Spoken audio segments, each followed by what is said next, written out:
Well, as you know, we selected Travis Bazzana with the first overall pick in the Major League Baseball draft, and we are thrilled to welcome Travis into the organization. It's a player in person that we've got a great opportunity to know, not only over the course of the last few months, but over the course of the last few years. And we view him to be a dynamic player.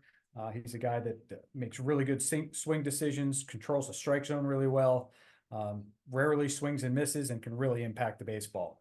And we think he's got a chance to impact the game in a variety of ways. But as impressive as he is as an athlete and as a player, he's just as impressive or more impressive as a person.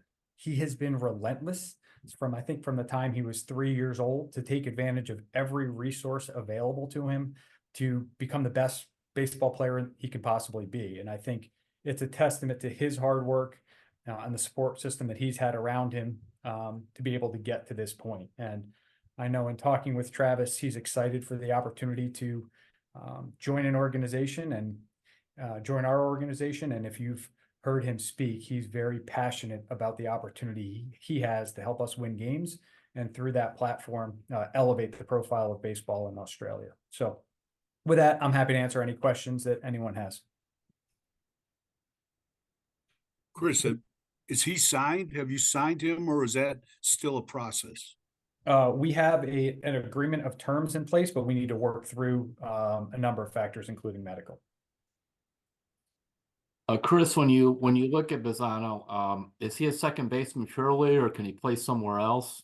We think he's really athletic, Terry, and believe he can be a very good defensive second baseman in time, and has the athleticism to potentially play other positions. But he'll go out as a second baseman. Yeah, I just wondered, you've had to put a number of your infielders into the outfield, and I thought, so he's good, at least in terms of athletically, that could be a possibility. He's a really athletic player. Yeah, and then those are premature decisions that we fortunately do not need to make now, but we understand the versatility of outfield. And the last thing, I saw the 28 homers and that. How much is that real power, or was it, because it seemed like there's a lot of inflated home run stats all around college baseball this year? Yeah, the overall offensive environment in college baseball is up, but when you evaluate him relative to his peers, he comes out at or near the top of the charts in terms of power and productivity and ability to impact the ball. And if you look at some of his metrics and the process and the progress that he's made over the last few years, we believe that there is impact in there as well. Thanks. Chris, how did your guys scouting him change once you guys got the top pick? Like, how well did you know him before then? He's a guy that we have been tracking, and as a college player, we have a little bit longer of a track record to be able to follow them, and he plays in a big conference in the Pac-12, so certainly a name that was familiar to us. But coming prior to the draft, we weren't thinking that we would be in a range in the draft where he would be available to us. But once we learned that we had the opportunity to make the first selection, he was one of a handful of guys, or actually I shouldn't say a handful, one of a dozen or so players where we really ramped up our scouting efforts.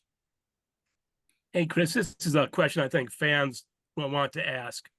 Do you have a projection on when he'll be able to join the Guardians? Our major league team, Jeff, or just Yes. the organization? Yes.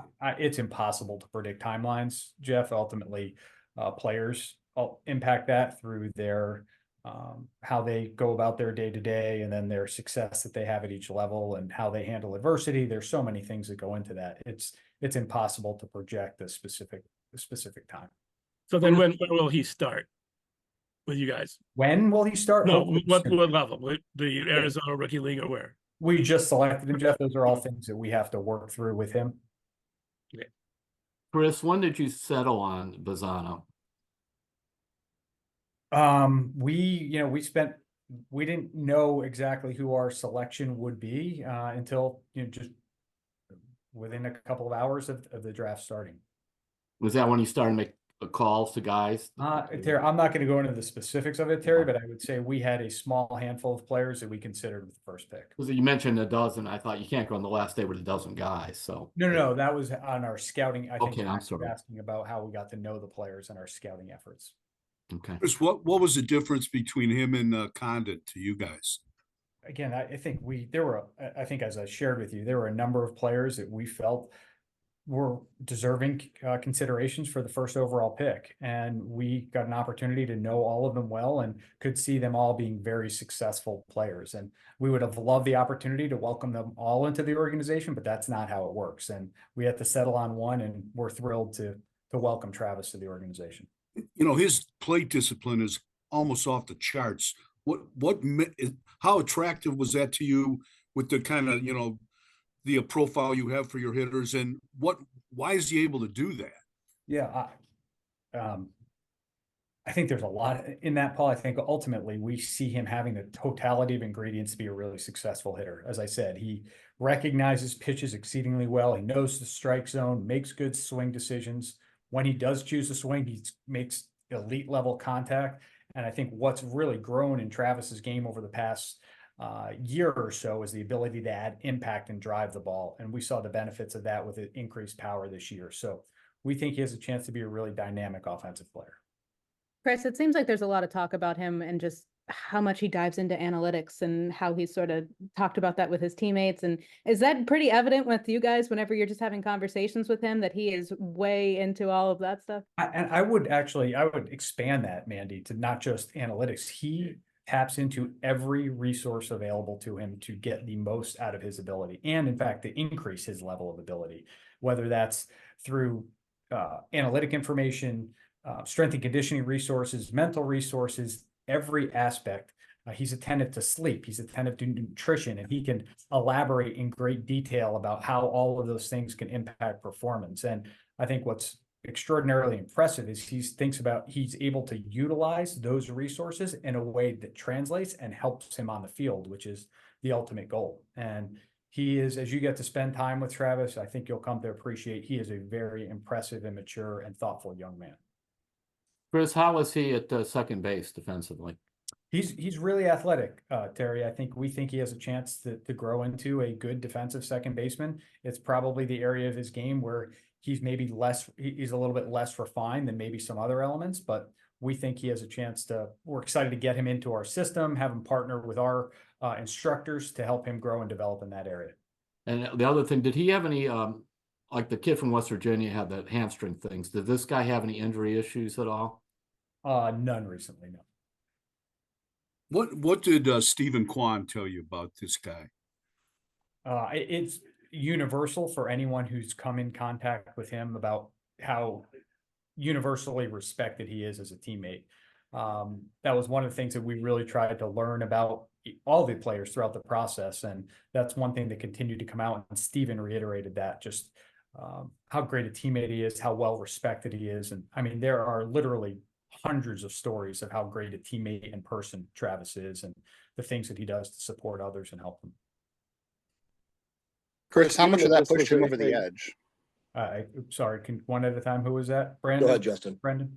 Okay, I'll pop in first then. I'm just curious, given the depth of what seemed to be really high-end college hitters available in this draft, how difficult is it to split hairs when you're looking at guys that look like, hey, we probably can't make a bad pick here? What are the things that ultimately help put you over the edge?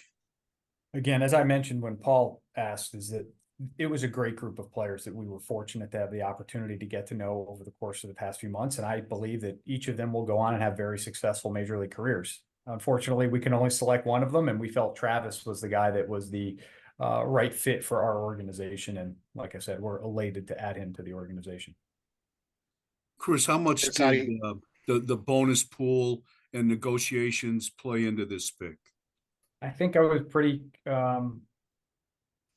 candid in how we were looking at things. Our goal is to continue to bring in the most talent we possibly can with the draft. And so we would look at the ability of the player and then our ability to sign the player. And we're fortunate in this case that we got a player that we love in Travis, and believe we have the financial parameters in place of an agreement. Chris, you've talked about a couple of times how impressive he is as a guy, and just how universally respected he is. He's making history too. Guardian's making history, and he's making history being from Australia. So just kind of when you learned about his journey, what was something that popped up that really kind of opened your eyes or caught your attention? There's so much, Nate, but I will elaborate on that a bit. I mean, to think about a young man who's, from the time he was a teenager, to think about the impact he could have, not just and get benefits to himself, but the impact on others, and to elevate all of Australian baseball based upon what he might be able to achieve. To think about somebody who's able to look outside themselves and have that type of purpose, and then have the dedication and commitment to work to bring that to reality, is exceedingly impressive for anybody, let alone a teenager. Jeff, did you have a question? No, I'm good. Thank you. Chris, he's got like a lot of stolen bases, big, good percentage. How will that translate to professional baseball? We believe it will. Travis is a really athletic player, and has the ability to impact the game on the bases as well. It's one of the things that we really appreciate about him, is he's a really good athlete. Okay. All right, right, I need to go work on some more players. So thank you guys. Thank Thanks. you. Thanks, Chris.